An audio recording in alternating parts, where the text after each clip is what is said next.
Hello dear, ये video मेरी best video होने वाली है और इसीलिए ये आपके लिए भी बेस्ट वीडियो होने वाली है तैयारी के लिए। मैं स्टार्टिंग में ये सोच रहा था कि जो बिगिनर्स हैं उनके लिए अलग वीडियो बनाऊं और ऐसे बच्चे जो तैयारी कर रहे हैं कुछ टाइम से उनके लिए अलग वीडियो बनाऊं, बिकॉज दोनों के लिए अलग अलग स्ट्रेटजीज काम करेंगी। फिर मैंने ये सोचा डेफिनेटली दोनों के लिए अलग अलग स्ट्रेटजीज काम करेंगी, क्यों ना मैं पूरी तैयारी का मैप आपको दे दूं कि 0 से लेकर 100% तक अगर पहुंचने का मोस्ट एफिशिएंट तरीका कोई है तो वो मैं आपको बता दूं। उसके बीच में मेजर माइलस्टोन्स क्या क्या होंगे और कौन सी छोटी छोटी बातों का आपको ध्यान रखना है और कौन सी ऐसी चीज़ें हैं जो सिलेबस से हटके हैं जो मैं आपको बताना चाहता हूं कि आपको तैयारी के दौरान ध्यान रखनी है, वो भी यानी कि कंप्लीट पैकेज हो जाए कि कैसे एक स्टूडेंट को एग्जाम में एक्सेल करने के लिए कोई रास्ता फॉलो करना पड़े, कौन सा वो रास्ता होगा, उसके अंदर क्या क्या चीज़ों का ध्यान रखना पड़ेगा। जैसे आप गूगल के अंदर मैप लगा लेते हैं एंड अपनी डेस्टिनेशन पर पहुंच जाते हैं, तो ये ऐसा ही कुछ होगा। तो चाहे आप बिगिनर स्टूडेंट हो, आप फर्स्ट ईयर आपका पहला टाइम है तैयारी करने का, या आप कई साल से तैयारी कर रहे हो, इसको मैं इस तरीके से बताऊंगा कि बिगिनर के लिए तो पूरी वीडियो ऐसे ज़रूरी होगी, और जो तैयारी कर रहा है उसको ये देखना है ध्यान से कि कौन कौन से स्टेप्स उसने कर लिए हैं और कौन कौन से स्टेप्स उसने नहीं किए हैं, ताकि कहीं पर अगर कोई कमी है तो वो उसे पूरी कर ले।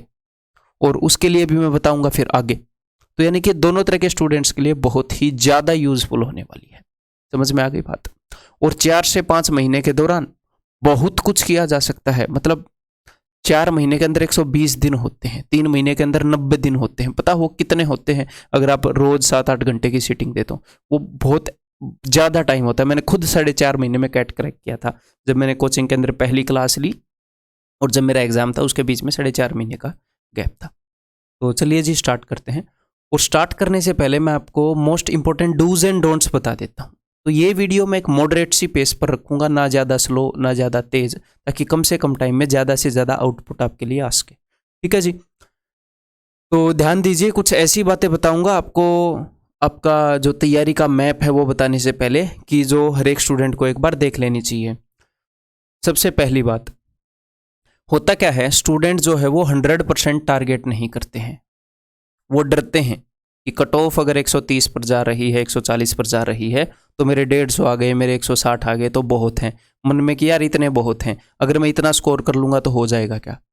मामला क्या है, मैं ये नहीं बोल रहा कि आप 200 में से 200 लाओ, 200 में से 200 लाने आसान बात नहीं है, लेकिन 200 में से 200 लाने के लिए एफर्ट्स तो हम मार सकते हैं। यानी कि हमारे जो एफर्ट्स हैं वो हाफ हर्टेड नहीं होने चाहिए। कभी भी खुद के ऊपर कम विश्वास मत रखो कि अरे सर ये बोलने की बातें हैं, बुकिस बातें हैं। आप 100% एफर्ट लगाओगे, आप टारगेट तो करो, कोई आपको पीठ थोड़ी ना देगा अगर नहीं अचीव हुआ। जब आप 100% करने के लिए एफर्ट लगाओगे अभी तैयारी में, जब आप एग्जाम में जाओगे ना, उससे 1-2 दिन पहले मैं आपको ये बोलूंगा कि बेटा एग्जाम में 100% अचीव करने की कोशिश मत करना। क्यों? क्योंकि आपके दिमाग पे प्रेशर आएगा। तब मैं खुद आपको बोलूंगा कि कुछ क्वेश्चंस को रिलैक्स छोड़ना। लेकिन अभी तैयारी के अंदर आपको क्या करना है, आपको ऐसा रहना है कि सब कुछ खा जाऊंगा। ये नहीं है कि मैं उस टॉपिक को छोड़ दूं, वो मेरा टॉपिक वीक है। हो सकता है आपका कोई टॉपिक वीक है, वो क्यों वीक है? हो सकता है आपने पहले इतनी एफर्ट या एनर्जी उसके अंदर नहीं लगाई हो, आपको पढ़ाने वाला ना मिला हो, लेकिन है तो एक कंसेप्ट ही। क्या दिक्कत है? कंसेप्ट है। कोई और बंदा 1 बार में सीखता है, आप 3 बार में सीख लोगे। तो 100% टारगेट करना सीखो। क्लियर है? नेक्स्ट, क्योंकि अगर आप कम टारगेट करते हो ना, आप अपनी कैपेबिलिटी को यूज ही नहीं कर पाते, फिर काहे कॉम्पिटिटिव एग्जाम के अंदर आए भाई? कॉम्पिटिटिव स्पिरिट तो जगाओ। Next, do not listen to naysayers. ऐसे लोग जो ये कहते रहते हैं कि भाई नहीं होगा, 1 साल में नहीं होगा, 2 साल में नहीं होगा, ऐसे लोगों की संख्या बहुत ज़्यादा होती है मोटिवेट करने वालों से। क्यों ज़्यादा होती है? क्योंकि हमारी लाइफ में आप देखोगे कि सक्सेस रेट कम है। नॉर्मली कम होगा क्योंकि कम लोग अपने कंफर्ट जोन से बाहर निकलने के लिए राजी हैं। ऐसे लोग ज़्यादा होंगे जो ज़िंदगी में फेल होते हैं, तो वो आपको भी पुश करने की सोचेंगे, सिर्फ पीछे खींचने की सोचेंगे। सिर्फ एक बात ध्यान में रखना कि वो आपको नहीं जानते हैं आप किस मिट्टी से बने हो, वो अलग मिट्टी से बने हैं। आपको पता है आप किस चीज़ से बने हो। ठीक है? तो ये मैं उन लोगों के लिए बात बोल रहा हूँ जो एफर्ट डालना चाहते हैं, जो एक्चुअल में सक्सीड होना चाहते हैं, जो एक्चुअल में इन एग्जाम में परफॉर्म करना चाहते हैं। तो उनकी बात मत सुनो भाई, इग्नोर करो, टोटली इग्नोर करो, उनको जवाब भी मत दो। कोई भी आपका, मैं ये नहीं बोल रहा आपके पड़ोसी बोलेंगे, रिश्तेदार बोलेंगे, कोई स्टूडेंट भी बोल सकता भाई ऐसा नहीं होता, मेरा एक दोस्त था उसने इतने महीने तक तैयारी की फिर भी नहीं हुआ। मत सुनो उनको, बकवास। हर साल लोग सक्सेसफुल होते हैं। लोगों के भ्रम को हर साल तोड़ते हैं लोग। एक और बात, डू नॉट स्किप ट्वाइस, काफी काम की चीज है। मान लो आज गलती से किसी कारण आप तैयारी में आपने एक रूटीन बना लिया, चाहे जिम का रूटीन हो, आपका वो टूट गया, तो कोशिश करो कि वो अगले दिन ना टूटे। जब एक चीज लगातार 2 बार छूट जाती है तो फिर क्या होती है, एक आप ऐसी ट्रैक पर आ जाते हो, तीसरी बार छूटने का उसका चांस बढ़ जाता है। मैंने खुद प्रैक्टिकली फील किया है, महसूस किया है। ठीक है, तो अगर गलती से एक दिन जिम छूट गया तो अगले दिन करना भाई साहब। 2 दिन लगातार ऐसे नहीं करने की चीज स्किप हो गई। एक दिन तैयारी छूट गई, एक दिन पढ़ाई नहीं कर पाए, तो क्या करना है, छोड़नी तो एक दिन भी नहीं है, लेकिन भाई किसी कारण छूट भी जाए, लाइफ अनएक्सपेक्टेड है, तो दूसरे दिन वो करनी ही करनी है आपको तैयारी। Next, do with 100% involvement. आपको 100% इन्वॉल्वमेंट के साथ काम करना है। अदरवाइज क्या करो, उस काम को उस वक्त मत करो, उसको उस वक्त छोड़ दो। ये नहीं है कि बीच में आप खाना खा रहे हो, साथ साथ पढ़ रहे हो या कुछ और काम कर रहे हो। ऐसे कोशिश करो, एक आधी बार हम मल्टीटास्किंग कर लेते हैं, लेकिन कोशिश करो मल्टीटास्किंग ना करें। स्पेशल खाने पे ध्यान दे, स्पेशल पढ़ाई पर ध्यान दे। ठीक है, इसीलिए मैं क्या बोलता हूँ, जब आप पढ़ते हो तो ग्रुप स्टडी मत करो। कोई डाउट पूछना तो अपने दोस्त से पूछ लो। ये नहीं कि 5 बंदे इकट्ठे बैठ के पढ़ रहे हैं और बीच बीच में डिस्कस भी कर रहे हैं। अलग से बैठकर 100% इन्वॉल्वमेंट के साथ वो काम करें, इज्जत करें उसकी, तभी आपको वापस इज्जत मिलेगी, तभी आप उस काम में सक्सेसफुल हो पाओगे। Next, enjoy the process, make it as a game, try to be least concern about the result. देखो, रिजल्ट से हमें 100% लेना देना है। अगर रिजल्ट नहीं आएगा तो हम इतना जोर क्यों लगा रहे हैं।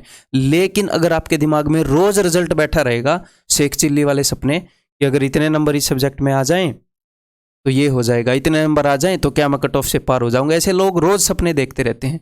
भाई साहब क्या करो, आप प्रोसेस को एंजॉय करो। आप जब मैथ्स कर रहे हैं, जब इंग्लिश कर रहे हैं, एक्चुअल में उस इंग्लिश को एंजॉय करने की कोशिश करो। ठीक है, अपनी तैयारी को एक गेम बनाओ। जैसे गेम में अलग अलग लेवल होते हैं कि आज मैं ये पोर्शन कवर करूंगा। फिर हाँ, हम जैसे जो इंटरेस्टिंग चीज है अपने दोस्तों के साथ डिस्कस करते हैं, आप उस चीज को डिस्कस करो, आप उस वर्ड को यूज करो रियल लाइफ में। अगर आपके 1-2 बंदे हैं या आप लाइब्रेरी में जाते हो, वहां पर ऐसे लोगों से कांटेक्ट में रहो, आप उनसे अपनी तैयारी की चीजें डिस्कस करो, तो वो और ज्यादा इंटरेस्टिंग हो जाती है। ठीक है, नेक्स्ट, एक बहुत ही जरूरी बात, लोग ये सोचते हैं कि big actions is equal to big results, जो कि बिल्कुल गलत है। आप भी हो सकता है इस वीडियो को देखने के बाद मोटिवेट हो जाओ, किसी और की वीडियो को देखने के बाद मोटिवेट हो जाओ और एक दिन में 10 घंटे पढ़ डालो, या पता नहीं कोई बड़ा सा एम रख लो कि बस कल से तबाही मचा दूंगा, 4 बजे उठूंगा, 5 बजे उठूंगा। नहीं, स्मॉल एक्शंस रिपीटेड इंसेनली, छोटे छोटे एक्शंस को जबरदस्त जब रिपीट किया जाता है, then we get big results. आपने मीठा मीठा पढ़ना है, 5 घंटे, 6 घंटे, 7 घंटे, 8 घंटे, जितनी एक बेसिक सी आप सिटिंग दे सकते हैं, लेकिन वो रोज पढ़ना है। आपको छोटी छोटी चीजें अवॉइड करनी है, छोटी छोटी डिस्ट्रैक्शंस अवॉइड करनी है। इंस्टाग्राम यूज करने का दिल कर रहा है, व्हाट्सएप यूज करने का दिल कर रहा है, फेसबुक यूट्यूब यूज करने का दिल कर रहा है। जब छोटे छोटे डिसीजंस हम सैकड़ों अच्छे लेते हैं, बार बार उनको लेते हैं, तब बड़े रिजल्ट आते हैं। कोई पहाड़ मूव करने की जरूरत नहीं है आपको। ये बात अपने दिमाग में बिठा लो। क्यों मैं आपको बोल रहा हूं, क्योंकि छोटी छोटी चीजें इंपॉर्टेंट नहीं लगती हैं।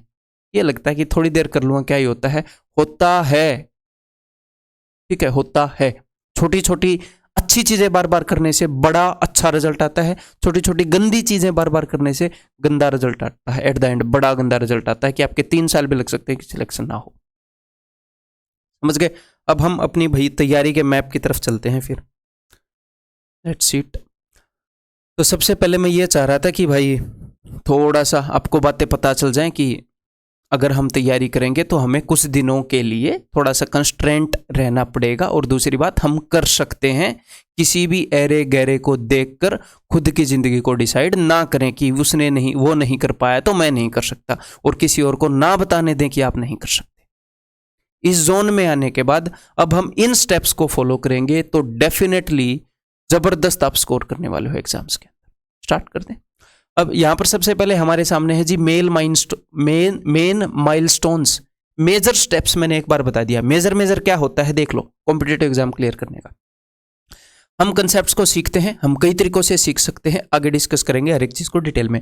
हम कंसेप्ट्स को सीखते हैं और उसके बाद हम कंसेप्ट्स को प्रैक्टिस करते हैं, उन कंसेप्ट से रिलेटेड क्वेश्चंस प्रैक्टिस करते हैं, और उसके बाद मॉक टेस्ट हम लेते हैं, मॉक टेस्ट देते हैं, और उसके अंदर हम स्ट्रेटजीज वगैरह बनाते हैं। यानी कि हमारा एग्जाम जो है कॉम्पिटिटिव एग्जाम वो ऐसा नहीं है कि भाई हमने कोई चीज़ सीखी और एग्जाम में जाकर उगल दी। इसके बीच में काफ़ी प्रोसेसिंग सी है, क्योंकि ये टाइम कंस्ट्रेंट के अंदर है। तो स्कूल वाला मामला नहीं है। होता क्या है, बच्चे क्या गलती करते हैं, वो सिर्फ यही सोचते हैं, मैक्सिमम बच्चे यही सोचते हैं कि जिसको जितने ज़्यादा कंसेप्ट्स आते हैं वो उतने अच्छे स्कोर करेगा। नहीं, सिर्फ ये 2 स्टेप नहीं है कि सीखो और उगल दो। ये काम जीके के अंदर चल सकता है, लेकिन मैथ्स, रीजनिंग और इंग्लिश के अंदर नहीं चलेगा। वहां पर प्रोसेस करना होता है ना। मैथ का क्वेश्चन का आंसर याद नहीं होता ना, डेफिनेटली क्वेश्चन याद होते हैं, लेकिन वहां पर सोल्व तो करना होता है। कई बार स्ट्राइक भी नहीं होता आपको क्वेश्चन कि करूं कैसे। तो सिर्फ कंसेप्ट से कुछ नहीं होता, एक पूरा प्रोसेस है, वो मैं आपको बताऊंगा। हर एक चीज की अपनी इंपॉर्टेंस है। तो चलिए जी, 100% पॉसिबिलिटीज में यहां पर लेकर चल रहा हूं कि हो सकता कोई ऐसा बंदा हो कि भाई वो यूट्यूब से फ्री में ही पढ़ना चाहता हो, कोई ऐसा बंदा हो जो ऑफलाइन पढ़ना चाहता हो, ऑनलाइन पढ़ना चाहता हो, बिगिनर हो या फिर 1-2 साल तैयारी करता हो। ठीक है, अब ध्यान से भाई, हम अपने मेन काम पर आ चुके हैं इस वीडियो के। गुलाबी पेन में ले लेता हूं। तो सबसे पहला स्टेप जो होएगा वो होएगा कंसेप्ट्स लर्न करने का, अच्छे तरीके से कंसेप्ट्स लर्न करने का। ठीक है, कंसेप्ट्स को लर्न करने के कई तरीके हैं। अगर आप अफोर्ड कर सकते हैं तो आपको डेफिनेटली पेड तरीका यूज करना चाहिए। सीधी सीधी मैं बात बताऊं क्यों, क्योंकि जो भी बंदा 5, 6, 7, 8, 10 साल से पढ़ा रहा है, बड़े बड़े एक्सपीरियंस टीचर है मार्केट के अंदर, अगर आप उनको मनी दोगे तो अपना टाइम और एनर्जी बचा लोगे, इफ यू कैन अफोर्ड। लेकिन साथ में एक और बात बताऊंगा, ये नहीं है कि पेड चीज से ही सिलेक्शन होता है। हर साल सैकड़ों बच्चे होते हैं जो अफोर्ड नहीं कर सकते हैं, तो इस कारण क्या है, वो जो फ्री रिसोर्सेज हैं उनसे भी सिलेक्शन लेते हैं। मैं दोनों के बारे में डिस्कस करूंगा। और पेड कोई भी चीज बेस्ट नहीं होती। देखो, आपके टीचर को नॉलेज होनी चाहिए जिससे भी आप सीखोगे। मार्केट में बतेरे टीचर होंगे जिनको नॉलेज है, बेटर नॉलेज है। उसके बाद हमें क्या देखना होता है कि कौन सा टीचर है जिसकी जो ट्यूनिंग है, जिसकी चीजें मैं अच्छे से समझ पा रहा हूं, जिससे पढ़ने के बाद मेरे अंदर कॉन्फिडेंस आता है, मेरे अंदर डर नहीं आता और सारी बातें मैं समझ पाता हूं। चीजें मुझे जादू ही नहीं लगती कि पता नहीं कौन से दूसरे ग्रह की बात हो रही है, या फिर मेरे को ऐसा नहीं लगता कि शायद मैं ही कमजोर हूं। चीजें समझ में आती हैं अगर समझाने वाला हो तो। ठीक है, तो इफ यू कैन अफोर्ड, तो चाहे आप ऑनलाइन जाएं या ऑफलाइन जाएं, वहां से आप कोचिंग में जाएं या कोई कोर्स, वीडियो कोर्स है, वहां से आप सीख सकते हैं concepts. Clear? If you can not afford, तो आप दिल छोटा ना करें। ये नहीं है कि भाई उसी से बात बनेगी, नहीं। यूट्यूब की मदद करके और जो बुक्स मैं आपको बताऊंगा उनको यूज करके डेफिनेटली आप टॉप भी कर सकते हैं। हर साल कुछ बच्चे ऐसा करते हैं। ठीक है, और जो यूट्यूब चैनल, जो अपना इवन कोचिंग सेंटर का चैनल है, उसको बेस्ट कैसे यूज करना है, ठीक है, मैं एक पीडीएफ के अंदर सारे वीडियोस के लिंक दे दूंगा कि किस ऑर्डर में उनको यूज करना है। मैं उनको टेलीग्राम चैनल के ऊपर डाल दूंगा।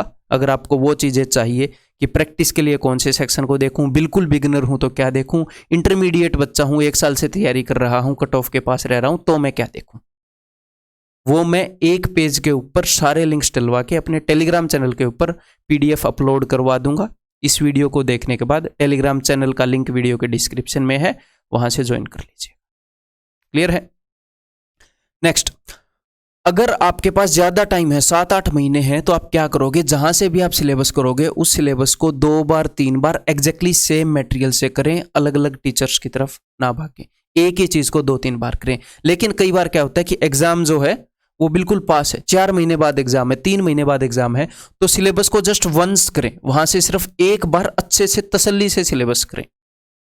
उसके बाद आपने क्या करना है, एग्जैक्टली सेम स्टडी मटेरियल को, मान लो आप अपने कोर्स में ज्वाइन करते हो इवन के कोचिंग सेंटर के में, तो हम आपको पीडीएफ्स देते हैं या कोई भी टीचर आपको स्टडी मटेरियल देता है, तो एग्जैक्टली सेम स्टडी मटेरियल को आपने 2 से 3 बार रिपीट करना है। नए क्वेश्चंस की तरफ अभी मत भागो। उस स्टडी मटेरियल के अंदर या जो भी आपको क्वेश्चंस मिलते हैं, जैसे मैथ्स के अंदर क्वेश्चंस मिलते हैं, जीके के अंदर आपको कुछ नोट्स हो सकता है आप बनाओ, तो उसको 2 से 3 बार, अभी आगे मत जाओ, उसको रिपीट करो, उसके ऊपर मास्टरी हो जाएगी। कोई भी उसके अंदर से आपसे कुछ पूछे तो डेफिनेटली आप बता पाओ। तो यहाँ पर एक स्टेज क्लियर हो गया है आपके कंसेप्ट्स लर्न करने का। बुक्स वगैरह भी बताऊंगा धीरे धीरे। ठीक है, और हाँ, एक और बात, जो इवन कोचिंग सेंटर के कोर्सेज है उनके ऊपर न्यू ईयर तक डिस्काउंट हम रन कर रहे हैं। फीस भी कम लग रही है कूपन कोड का यूज करके। कल मैंने वीडियो बनाई है, भूतेश सर कूपन कोड अगर आप यूज करोगे और 1 मंथ की वैलिडिटी भी एक्स्ट्रा आपको मिल रही है। तो ये भी आप अवेल कर सकते हो अगर आपको मेरे से पढ़ाया हुआ समझ में आता है तो, इवन कोचिंग सेंटर के कोर्सेज। अदरवाइज ये नहीं है कि वो टीचर अच्छा है वो टीचर बुरा है, जिसका आपको समझ में आए, आपको लगे कि हाँ जो भी बताया जा रहा है वो समझ में आ रहा है, मैं अंडर कॉन्फिडेंट नहीं हो रहा हूँ, मुझे ये नहीं लग रहा कि पता नहीं कुछ जादुई चीजें चल रही हैं, तो मीन्स आपकी ट्यूनिंग है उस टीचर के साथ। नेक्स्ट, उसके बाद आपने करना क्या है, आपने नोट्स बनाने हैं। अब नोट्स बनाने से क्या फायदा होएगा भाई साहब, हर एक सब्जेक्ट के अंदर कुछ कंसेप्ट्स होते हैं, जैसे मैथ्स के अंदर कंसेप्ट्स होते हैं, ग्रामर के अंदर कुछ रूल्स, उनको कंसेप्ट्स भी हम बोल सकते हैं, कुछ कंसेप्ट्स होते हैं लैंग्वेज के, तो ताकि एग्जाम से पहले हम वो जल्दी जल्दी रिवाइज कर पाएं, तो उसके लिए हमें नोट्स बनाने पड़ेंगे। किस टॉपिक के कैसे नोट्स बनाते हैं वो मैं आपको बताऊंगा, वो कंसेप्ट्स की लर्निंग के साथ ही वो नोट्स बनाने पड़ेंगे। देखो, मैथ्स के आपको क्वेश्चंस के नोट्स नहीं बनाने, बहुत ज़्यादा टाइम वेस्ट हो जाएगा। आपको कंसेप्ट्स के नोट्स बनाने हैं, हर एक चैप्टर में जो कंसेप्ट्स हैं उनके नोट्स। क्लियर है कैसे उनके नोट्स बनाने हैं? इसके एग्जाम्पल के लिए मैंने प्लेन ज्योमेट्री, जो सबसे बड़ा टॉपिक है मैथ्स के अंदर, उसके कंसेप्ट नोट्स बनाकर अपने टेलीग्राम चैनल पर डाल दिए हैं। वहाँ से जाकर टेलीग्राम चैनल के ऊपर आप उन कंसेप्ट नोट्स को डाउनलोड करो। आपको खुद से प्लेन ज्योमेट्री के एटलीस्ट नहीं बनाने, आपको पता लग जाएगा कि कंसेप्ट नोट्स कैसे बनते हैं। इन कंसेप्ट नोट्स का फ़ायदा क्या होता है कि जब लास्ट का 1 मंथ होता है तो आप 1 घंटे में पूरा मैथ्स रिवाइज कर लोगे, पूरे मैथ्स के कंसेप्ट्स रिवाइज कर लोगे। कंसेप्ट्स अलग से रिवीजन चलता है, क्वेश्चंस की अलग से प्रैक्टिस होती रहती है, ठीक है, और स्ट्रेटेजी अलग से बनती है, मैं आपको बताऊंगा। क्लियर है? सो भाई मैथ्स को कैसे तैयार करना है ये मैंने बता दिया। यहाँ पर आपको मिल जाएगा कि if you can not afford, यहाँ पर, और कोर्स आप किसी का भी ज्वाइन कर सकते हैं, वैसे आप तैयारी करोगे, ठीक है। नेक्स्ट, अब अगर मैं इंग्लिश की बात कर लूँ, और हाँ, एक बार मान लो आपने मैथ्स का सिलेबस एक बार कर लिया, 2-3 बार आपने क्या किया, उस स्टडी मटेरियल को भी रिवाइज कर लिया। मान लो आप किसी बुक से भी कर रहे हैं, उसको आपने 2-3 बार रिवाइज कर लिया, तो उसके बाद जो इवन कोचिंग सेंटर अपने इस चैनल के ऊपर प्रैक्टिस सेट्स मैं आपको दे रहा हूँ, फिलहाल 30 प्रैक्टिस सेट दे चुका हूँ, जिसमें लेटेस्ट एग्जाम्स के बढ़िया बढ़िया क्वेश्चन हैं। उनको एग्जाम में जाने से पहले पक्का करके जाना, मैं गारंटी देता हूँ 70% प्लस क्वेश्चन CGL CHSL के Tier 1 में वहाँ से आएंगे। इस बार गारंटी दे सकता हूँ मैं इस चीज़ की, और मैं कभी भी ऐसी बातें नहीं करता लाइक जिनके बारे में मैं श्योर नहीं हूँ, ठीक है, जो रेगुलर फॉलोअर्स हैं उनको पता होगा। Next, English subject. देखो भाई, इंग्लिश सब्जेक्ट के अंदर क्या होएगा, आपकी मर्जी है, या तो आप बुक पढ़ोगे कोई, जैसे प्लिंथ टू पैरामाउंट हो गई, SP बक्सी हो गई, ठीक है, उसके थ्रू आप ग्रामर के रूल्स करोगे, या फिर मान लो आपने कोई कोर्स ज्वाइन कर रखा है, कहीं पर कोचिंग ज्वाइन कर रखी है, तो वहाँ पर टीचर के द्वारा आपको नोट्स दिए गए हैं, आपने खुद से नोट्स बनाए हैं, तो इन नोट्स से आपने करना क्या है, जब लास्ट का 1 महीना बच जाएगा, मैं यहाँ पर ऐसी बातें नहीं करूँगा सिर्फ ऊपर ऊपर से ये बुक पढ़ लो ये बुक पढ़ लो, मैं आपको पूरी प्रोसेस समझा रहा हूँ, ठीक है। जो एक्चुअल में सिलेक्शन लेने वाले स्टूडेंट है वो मेरी चीज़ों को धीरे धीरे समझेंगे, ठीक है। तो आपने करना क्या है, ये जो नोट्स हैं ये आखिरी के 1 महीने में आपको इंग्लिश को 1 घंटे में रिवाइज करने में मदद करेंगे। मान लो 1 महीना बच गया एंड का, तो आपने करना क्या है, एक दिन आपने मैथ्स के पूरे कंसेप्ट नोट्स देख लिए, 1 घंटे से ज़्यादा नहीं लगेगा। अगले दिन आपने इंग्लिश की ग्रामर के कंसेप्ट नोट्स देख लिए, 1 घंटे से ज़्यादा नहीं लगेगा। तो क्या होगा, वो कंसेप्ट आपकी आंखों के सामने बार बार जा रहा है, तो उससे जब एग्जाम में उस कंसेप्ट से रिलेवेंट क्वेश्चन आएगा तो वो स्ट्राइक जल्दी होगा, समझ गए। सोचने में टाइम वेस्ट नहीं होएगा कि ये क्वेश्चन कैसे होगा, ये क्वेश्चन कैसे होगा, नहीं, वो सीधा स्ट्राइक होएगा। 2-3 कंसेप्ट मिक्स भी किए तो हो सकता है दूसरे लोगों को स्ट्राइक ना हो, आपको स्ट्राइक हो जाएंगे कि अच्छा इन दोनों का मिक्सचर है इस क्वेश्चन में, आप उसको कर पाओगे। तो इस रिवीजन का ये फायदा होगा। तो ग्रामर ऑफ कोर्स आपने समझनी है, मैं इसे एक वीडियो के अंदर आपको पूरी समझा, ग्रामर थोड़ी पढ़ाऊंगा, तो ऐसे ऊपर ऊपर से मैं चल रहा हूँ, ठीक है। नेक्स्ट, अगर आप हिंदी भाषी बच्चे हैं, यानी कि अगर आपने स्कूलिंग, हिंदी भाषी तो हम सभी हैं, मैं हिंदी में ही बोल रहा हूँ, अगर आपने स्कूलिंग हिंदी में ही की है, इंग्लिश मीडियम नहीं किया है, तो आपको इंग्लिश को यूज करना, डेली यूज करना बहुत ज़्यादा जरूरी है। मैं बोल रहा हूँ आप पछताओगे अगर आप नहीं यूज करोगे तो। अब इंग्लिश को यूज कैसे करेंगे, हमें ऐसी इंफॉर्मेशन अंदर डालनी है इंग्लिश में जो ठीक है, जो ठीक इंग्लिश बोलते हैं। जैसे आप मूवीज देख सकते हो, जैसे आप बुक्स पढ़ सकते हो, अपने इंटरेस्ट की चीज़ देखो। न्यूज़पेपर वगैरह लोग बोलते हैं एडिटोरियल पढ़ो, मैं बताता हूँ बकवास है, सारी चीज़ें मैं ट्राई करके बोल चुका हूँ। जिस चीज़ में इंटरेस्ट ही नहीं आएगा उसको आप रोज़ नहीं करोगे, उससे बचते घूमोगे, उसमें आपको उतना मज़ा नहीं आएगा। तो जिस चीज़ में आपको इंटरेस्ट आता है, अगर आप अभी यार एग्जाम के टाइम बहुत ज़्यादा मूवीज तो आप नहीं देख सकते ऑफ कोर्स, लेकिन जब भी कोई इंग्लिश मूवी देखो, जब भी कोई चीज़ देखो सबटाइटल के साथ इंग्लिश में देखो, अगर आप हिंदी वाले स्टूडेंट हैं, हिंदी में सब कुछ क्या है। और पढ़ो, स्टोरी बुक्स वगैरह पढ़ो, रोज इंग्लिश को यूज करो। समझ में आ गई बात। नेक्स्ट, जो वोकैब है वो आपको डेली करनी है। ये नहीं है कि एग्जाम जब पास आए तो लास्ट के 2 महीने में या 1 महीने में सारी वोकैब हो जाएगी, नहीं, वोकैब ऐसी चीज़ नहीं है। आपकी बचपन से जो वोकैब डेवलप की है कि पानी को पानी बोलते हैं, इस हरी हरी चीज़ को मिर्च बोलते हैं, इस येलो येलो चीज़ को नींबू बोलते हैं, वो प्रैक्टिस से हुई है, वो बार बार यूज करके हुई है। ठीक है, तो आपने करना क्या है, यहाँ पर मैंने कुछ शॉर्ट फॉर्म लिखी है, previous year questions chapter wise. Kiran की एक बुक आती है जिसके अंदर प्रीवियस ईयर क्वेश्चंस होते हैं और वो चैप्टर वाइज होते हैं। चैप्टर वाइज का क्या मतलब है कि आज तक आई हुई सारी इडियम फ्रेजेस एसएससी के एग्जाम्स में एक चैप्टर में मिलेगी, वन वर्ड सब्स्टिट्यूशन एक चैप्टर में मिलेगा, एंटोनिम सिनोनिम एक चैप्टर में मिलेगा। तो करना क्या है, आज 50 इडियम फ्रेजेस पढ़ लो, कल अगले 50 इडियम फ्रेज पढ़ लो, अगले दिन अगले 50 इडियम फ्रेजेस पढ़ लो, और पुराने वालों को भी रिपीट करते जाओ। तो क्या होगा, एक दिन आपके सारे इडियम फ्रेज हो जाएंगे। फिर अगली बार वन वर्ड सब्स्टिट्यूशन को ऐसे कर लो, फिर धीरे धीरे एंटोनिम सिनोनिम को ऐसे कर लो। समझ में आ गई बात। उस 50 को आप 100 भी कर सकते हो, 20 भी कर सकते हो, अपनी कैपेबिलिटी के ऊपर बात है, 30 भी कर सकते हो। यानी कि जो प्रीवियस ईयर में आई हुई वोकैब अगर आपको उसको रटना नहीं है, लोग रट लेते हैं, उस चीज को समझना है। एंटोनिम सिनोनिम अलग से नहीं करते हैं हम। अगर हमें एक वर्ड का मतलब पता होगा और नीचे दिए हुए 4 ऑप्शन का मतलब पता होगा तो हमें पता होगा कौन इसके, किसका मतलब इससे उल्टा है, किसका मतलब इसके जैसा है। रटना नहीं है कि इसका एंटोनिम ये है, इसका सिनोनिम ये है, हमें मतलब पता होना चाहिए कि इस चीज का मतलब ये है, इस चीज का मतलब ये है। तो हमने यहां पर वोकैब को रटना नहीं है कि वन वर्ड सब्स्टिट्यूशन को रट लो, उसमें इंटरेस्ट लेना, उन चीज़ों को समझना कि अच्छा इस चीज़ को ये बोलते हैं। उस चीज़ की पिक्चर गूगल पर आप देख सकते हो। और मैं आपको एक वेबसाइट बता देता हूं, कोई भी वर्ड कभी भी आपको फंसे और आपको उसका मीनिंग देखना हो तो vocabulary.com एक वेबसाइट है। इनका पेड वर्जन भी आता है, मैंने ले रखा था एक बार, लेकिन उसके अंदर मेरे को कुछ ऐसा अलग मिला नहीं, सेम तरीके से वर्ड दिख रहे थे, तो आपको वो लेने की ज़रूरत नहीं है।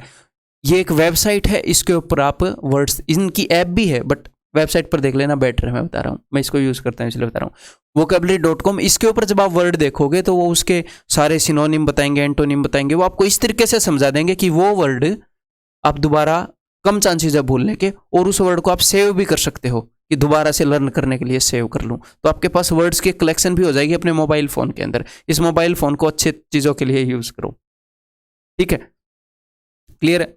और साथ में वर्ड पावर मेड इजी जो बुक है उसको एक बार जरूर पढ़ो, उससे आपको जो बेसिक रूट वर्ड्स होती हैं उनकी अंडरस्टैंडिंग हो जाएगी। वर्ड पावर मेड इजी, अगर पूरी बुक देखकर आपको डर लगता है तो एटलीस्ट उसके 3 पार्ट हैं, उस बुक के 3 पार्ट हैं, एटलीस्ट पहले वाला पार्ट पढ़ लो, उसको छोड़ दो, ठीक है। 1/3 पार्ट उसका डेफिनेटली पढ़ो, वो काफी रिलेवेंट है अपने एग्जाम के लिए, ठीक है। और इस तरीके से बता रखें कि आपको चीजें याद हो जाएंगी, ठीक है जी।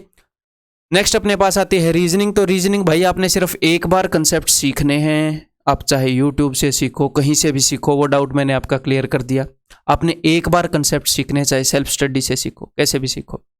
उसके बाद रीजनिंग एक ऐसा टॉपिक है कि आपको दोबारा से उन कंसेप्ट्स को देखने की जरूरत नहीं है, आपको बस loads and loads of practice करनी है। प्रैक्टिस कैसे करोगे आप, या तो खुद से जो पुराने आए हुए पेपर हैं, मैं करवाऊंगा क्या, मैं अपना जो टेलीग्राम चैनल है उसके ऊपर पहले आए हुए प्रीवियस ईयर पेपर्स तो बतेरे आपको इंटरनेट के ऊपर मिल जाएंगे, लेकिन मैं इस तरीके से करवाऊंगा कि वो मिनिमम पेजेस में आए। बच्चे उनको प्रिंट नहीं करवा पाते हैं, इस फॉर्मेट में लोग दे देते हैं कि पता नहीं एक पेपर में ही काफ़ी पेज लग जाते हैं, तो मैं इस फॉर्मेट में आपको दूंगा कि मिनिमम पेजेस के अंदर वो आए। अगर आज इस वीडियो के बाद मैं अपलोड नहीं करवा पाया टेलीग्राम के ऊपर तो 1-2 दिन में मैं आपको अपलोड करवा दूंगा प्रीवियस ईयर पेपर्स। तो रीजनिंग के लिए आप क्या कर सकते हो, आप हर एक सब्जेक्ट के लिए कर सकते हो। अगर एक सब्जेक्ट दूसरों से थोड़ा सा ज़्यादा वीक है तो सिर्फ उस सब्जेक्ट का, जो पिछला एसएससी का पेपर है, 25 मैथ्स के क्वेश्चन आ रहे हैं, 25 इंग्लिश के, 25 रीजनिंग के, 25 जीके के, सिर्फ उस सब्जेक्ट के 25 क्वेश्चन उठाकर काफ़ी सारे टेस्ट आप दे सकते हो उसके, ठीक है। 5-10 टेस्ट दे दिए ऐसे, तो उसमें इंप्रूवमेंट हो जाएगी उसके अंदर। तो रीजनिंग की प्रैक्टिस वैसे भी कर सकते हो या मॉक टेस्ट के थ्रू भी रीजनिंग की प्रैक्टिस हो जाती है।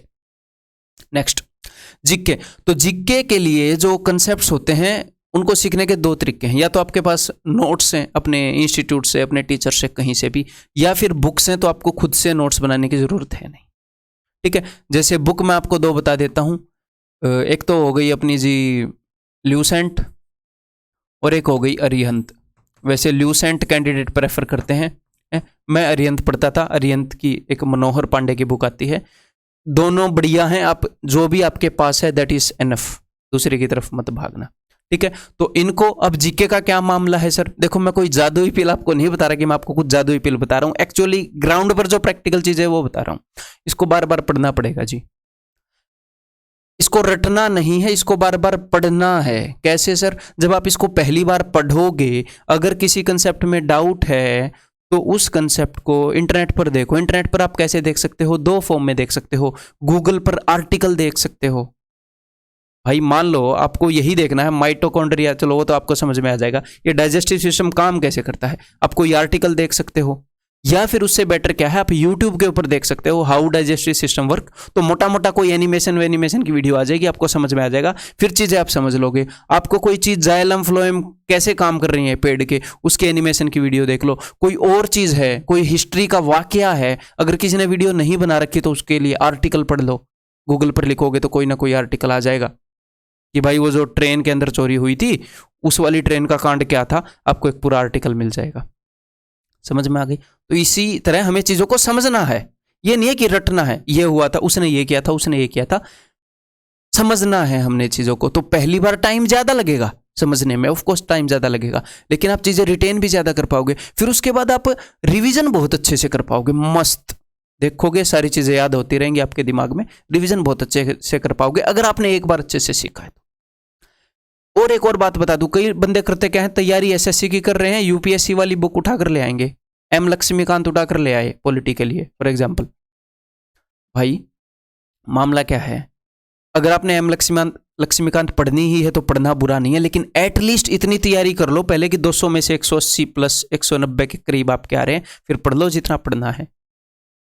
मैं कहना क्या चाह रहा हूं कि जीके में खासकर ये गलती होती है कि बहुत सारी नॉलेज के पीछे भागते हैं। तो भाई साहब न्यू नॉलेज आपको हमेशा मिलती रहेगी, एक बार एक बुक ये कर ली तो उसके बाद करना क्या है भाई साहब। और हाँ, करंट अफेयर के लिए आप डेली एक एक घंटा मत लगाना, बहुत बेवकूफ़ी है। एक घंटा बहुत प्रीशियस होता है आपका, एक घंटा लोग लगा देते हैं करंट अफेयर के लिए।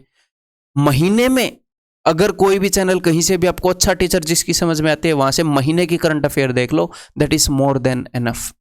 उसके बाद 3 महीने की कोई डालता है, 6 महीने की कोई डालता है, साल की कोई डालता है, वो देखते रहो, पिछले महीने की रिवाइज करते रहो। उससे जितने क्वेश्चन फंसेंगे करंट अफेयर में वो तरीका एफिशिएंट रहेगा, वो तरीका एफिशिएंट रहेगा।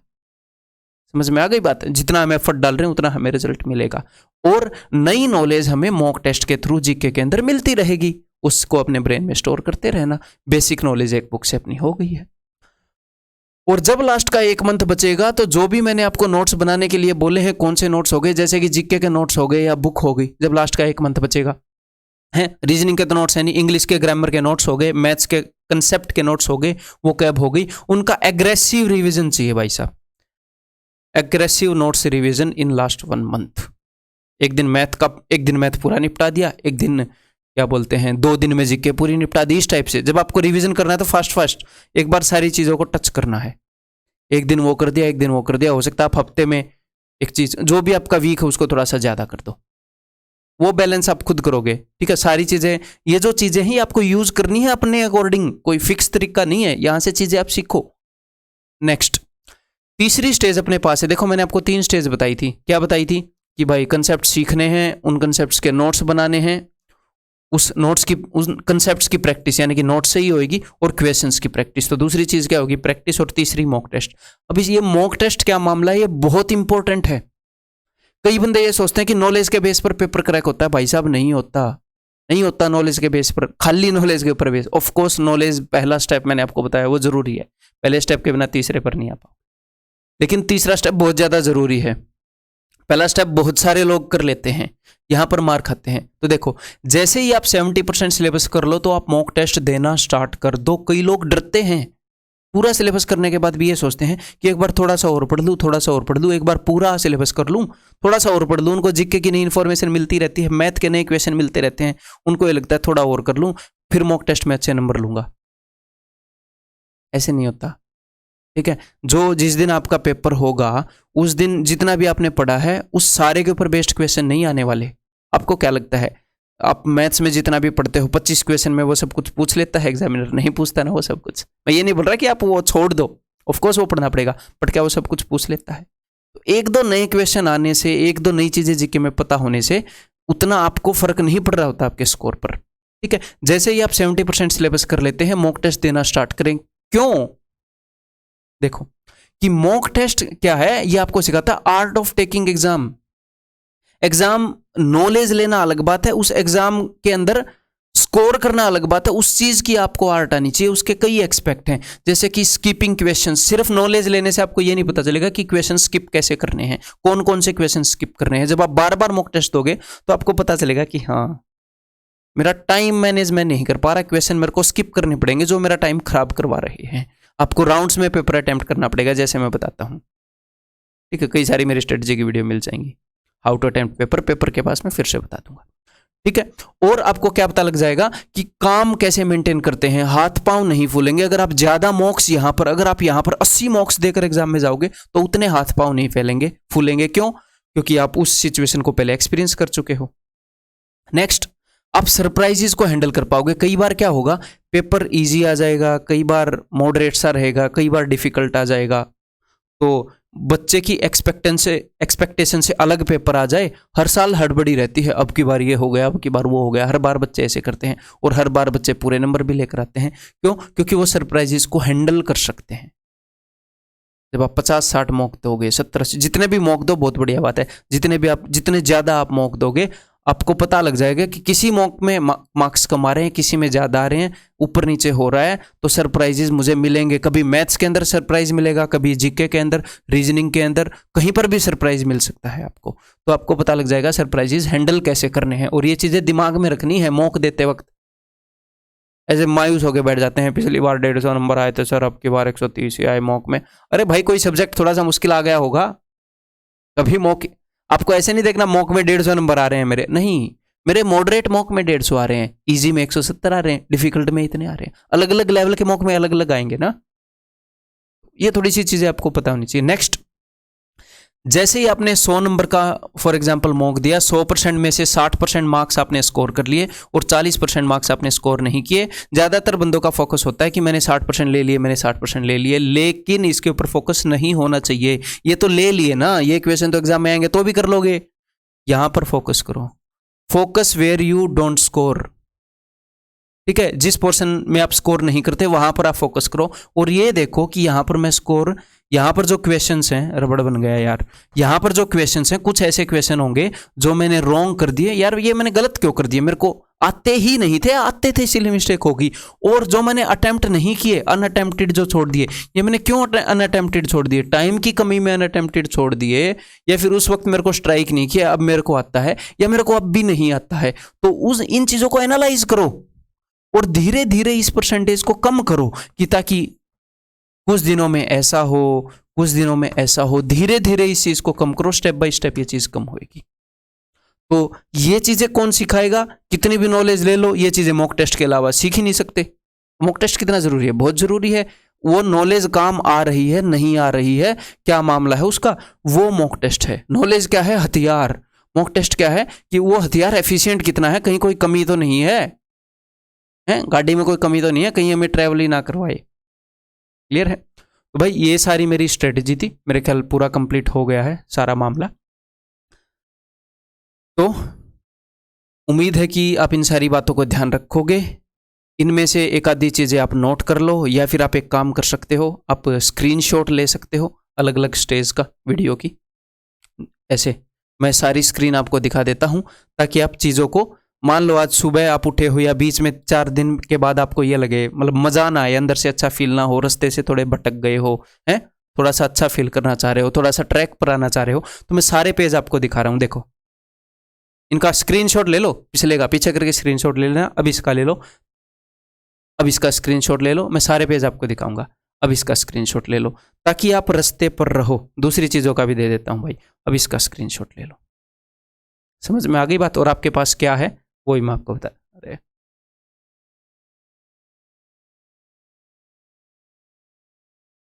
आपके पास तैयारी का मैप है, ठीक है। इसके ऊपर अगर आप चलोगे तो डेफिनेटली आप स्कोर करोगे। और दूसरी बात, जितनी भी चीज़ें मैंने टेलीग्राम पर देने की बोली है, टेलीग्राम चैनल पर जाओ और उन चीज़ों को लो, उनको डाउनलोड करो, उनको यूज़ करो। अगर वीडियो अच्छी लगी है और आपका कोई दोस्त है, आप चाहते हो उसका भी एग्ज़ाम क्लियर हो, देन उसके साथ भी आप शेयर कर सकते हो। और एक आधी चीज़ें अगर टेलीग्राम पर ना मिलें, एक आधी PDF जो मैंने बोली हैं, तो वेट कर लेना, 1-2 दिन में आ जाएंगी। मैंने बोला था एक आधी चीज़ें बड़ी बड़ी हैं वो मैं आपको दे दूँगा। सो इस वीडियो के अंदर इतना ही, फिर से किसी बेहतरीन वीडियो के अंदर मिलते हैं। Bye bye, take care, love you all.